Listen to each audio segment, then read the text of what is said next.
चलिए आज एक कहानी सुनते हैं। एक बहुत पुरानी कहानी, लेकिन इसका जो सबक है ना, वो आज भी उतना ही सच्चा है। ये कहानी है एक आलसी घोड़े की, और शायद कहीं ना कहीं हम सबकी भी। ये लाइन तो हम सब ने कभी ना कभी बोली ही है ना? मैं ये कल करूंगा। लेकिन क्या कभी हमने सच में रुककर सोचा है कि इस छोटी सी बात की, इस कल करूंगा की असली कीमत क्या होती है? ये सिर्फ एक आदत नहीं है, बल्कि एक ऐसा फैसला है जो हमारे आने वाले कल को बनाता या बिगाड़ता है। तो कहानी शुरू होती है एक ऐसे रास्ते से जो हम सबको सबसे ज्यादा लुभाता है, यानी सबसे आसान रास्ता। और इसी रास्ते पर मिलता है हमारा मेन कैरेक्टर, एक घोड़ा। अब देखिए, वो कोई बुरा घोड़ा नहीं था, बस उसे मेहनत से ज्यादा आराम पसंद था।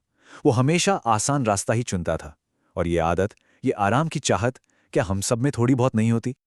तो यहां पर देखिए, फर्क कितना साफ है। एक तरफ जंगल के बाकी जानवर जो आने वाले कल की तैयारी में लगे हैं, कोई घर बना रहा है, कोई खाना जमा कर रहा है। और दूसरी तरफ है हमारा ये घोड़ा जो बस आज में जी रहा है, आराम से। ये दो अलग अलग सोच हैं, बिल्कुल अलग अलग रास्ते जो जा एक ही मंजिल की तरफ रहे हैं। और बस यहीं कहानी में एक ट्विस्ट आता है। किस्मत जो है वो इस घोड़ी के सामने एक छोटा सा टेस्ट रखती है। कोई बहुत बड़ी मुसीबत नहीं, बस एक छोटी सी आजमाइश, एक अनदेखा किया गया विकल्प। अब ये समस्या थी क्या? कुछ बहुत बड़ा नहीं। सोचिए, बाड़े में एक छोटा सा छेद हो गया, या शायद छत से बस एक बूंद पानी टपक रहा था।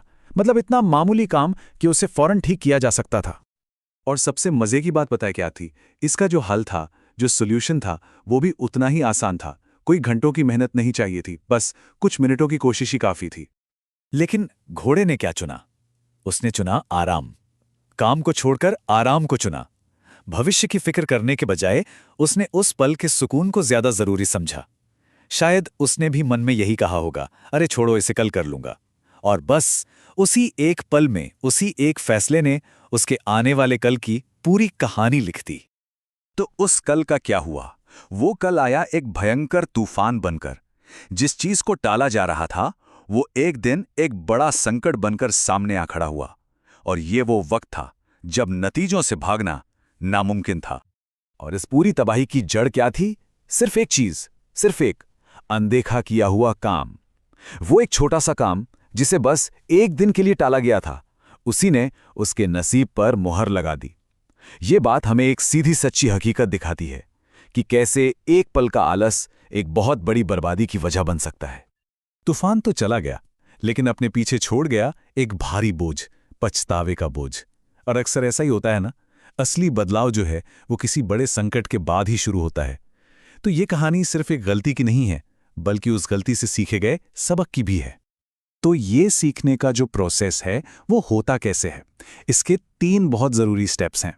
पहला, जो हुआ है उसके नतीजों का सामना करना, सच्चाई को मानना। दूसरा, अपनी गलती की जिम्मेदारी लेना, कोई बहाना नहीं बनाना।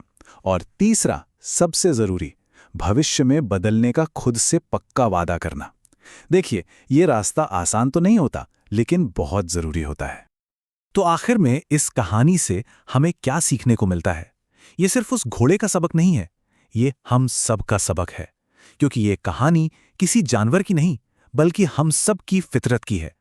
अब सवाल बस ये उठता है कि हम इस सीख को अपनी जिंदगी में उतारते कैसे हैं? अगर इस पूरी कहानी को सिर्फ एक लाइन में समेटना हो, तो वो ये होगी: सबसे भारी बोझ वो काम है जिन्हें हम उठाने से ही मना कर देते हैं। सोचिए जरा, जिन छोटी छोटी जिम्मेदारियों से हम आज भागते हैं, वही कल जुड़ जुड़कर हमारे कंधों पर सबसे भारी बोझ बन जाती हैं। तो मैं इस चर्चा को इसी सवाल के साथ छोड़ना चाहूंगा। हम लोग आज अपने आने वाले कल के लिए कौन सा बोझ तैयार कर रहे हैं? वो कौन से छोटे छोटे काम हैं जिन्हें हम ये सोचकर टाल रहे हैं कि कल कर लेंगे, ये जानते हुए भी कि वही कल एक दिन हमारा आज बन जाएगा? सोचिएगा जरूर।